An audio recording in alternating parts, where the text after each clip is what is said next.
Coucou les amis, aujourd'hui on va faire du coq, comme nommé sous la vidéo, du coq au vin à l'ancienne, avec un coq de ferme, donc chez moi, hein, j'ai un coq que j'ai dû abattre, mais bon, voilà, je passerai l'histoire.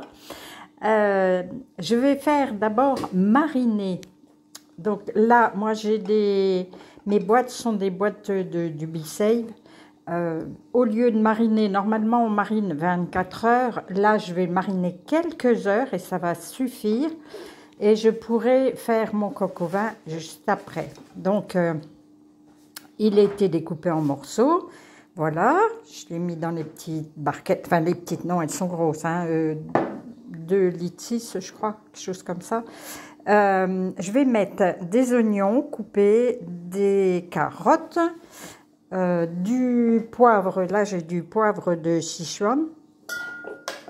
Ensuite en herbe, là je viens d'aller couper toute fraîche du thym, de l'estragon, du basilic, bon là il n'est pas frais, laurier, et puis voilà. Et je vais laisser ça pendant quelques heures. Dans l'après-midi, je vais cuire le poulet et je vous dis à tout de suite. Voilà, j'ai intégré tous les rondelles de carottes, d'oignons et toutes les épices. Voilà, et je vais faire mariner sous vide pendant quelques heures. Une fois que la marinade est faite, là ça a pris 5 heures au lieu de 24 heures et c'est parfait. J'ai enlevé les morceaux, je viens de les éponger, les égoutter, je vais les faire jaunir. Voilà, après avoir jauni tous les morceaux, je vais mettre dedans les carottes, les légumes que j'avais mis à mariner. Voilà, tout est à l'intérieur. Je vais faire revenir un petit peu tout ça. Ensuite, je vais mettre de l'ail et après, je vais flamber au cognac.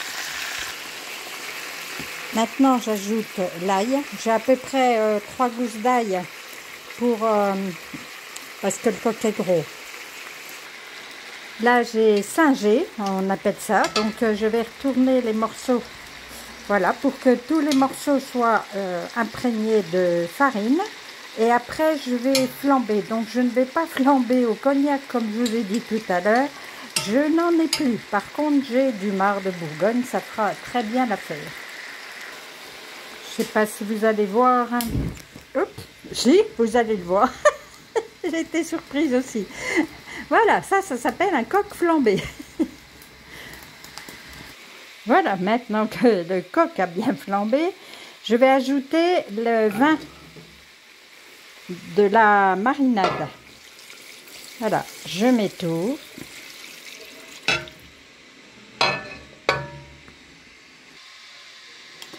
Maintenant, je vais saler un petit peu parce qu'il y en a beaucoup. Voilà, je vais poivrer et puis je vais laisser cuire ça sur le coin de la cuisinière 1h30, 2 heures. C'est un plat qui est meilleur réchauffé, donc vaut mieux le cuire un peu moins et puis pouvoir le remettre le lendemain cuire gentiment pour qu'il soit bien meilleur. Alors moi c'est un coq de ferme qui a bien couru, qui a plus d'1 an. Donc c'est quelque chose, une viande qui va forcément demander du temps pour cuire, mais qui sera tellement bonne. Alors j'ai séparé mon coq en deux parce que c'est assez volumineux. Donc voilà, cette partie-là va être cuite complètement et comme ça va être cuit, et bien à côté je vais faire revenir des petits lardons. Bon, ce sont des petits lardons fumés. Moi, je les ai choisis pas gras, mais bon, dans la logique des choses, c'est un morceau de lard qu'on coupe des champs de lard, ils appelaient ça dans le temps, des morceaux un peu gros quand même.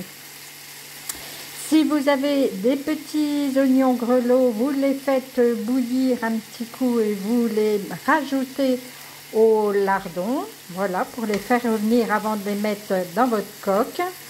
Et moi, je vais rajouter là 4 petits champignons que je vais couper parce qu'en fait on n'est pas beaucoup et j'ai pas beaucoup de champignons. Donc voilà, je vais rajouter ça dedans et ça se fait dans les derniers moments. Alors dans tout ce que vous pouvez faire, par exemple à la place des lardons de porc, vous pouvez mettre des lardons de volaille hein, pour ceux qui ne mangent pas de porc. Aussi dans la sauce, normalement on ajoute du sang au dernier moment, pareil. Mais vous pouvez aussi ajouter de l'arôme pétrel. Oui, aussi, je le faisais encore souvent, si le vin n'était pas terrible, si c'était un petit peu acide, j'ajoutais du chocolat noir, quelques crans de chocolat noir. Et voilà un plat à l'ancienne. Vous pouvez servir ça avec une bonne purée, des pâtes, des flageolets, tout ce qui aime la sauce. Voilà, vous pouvez y aller sans problème. Bon ben sur ce, je vais vous laisser. J'espère que cette vidéo vous aura plu. Commentez, likez, ça va faire partager tout ce que je fais. Et puis je vous fais des gros câlins, je vous dis à bientôt.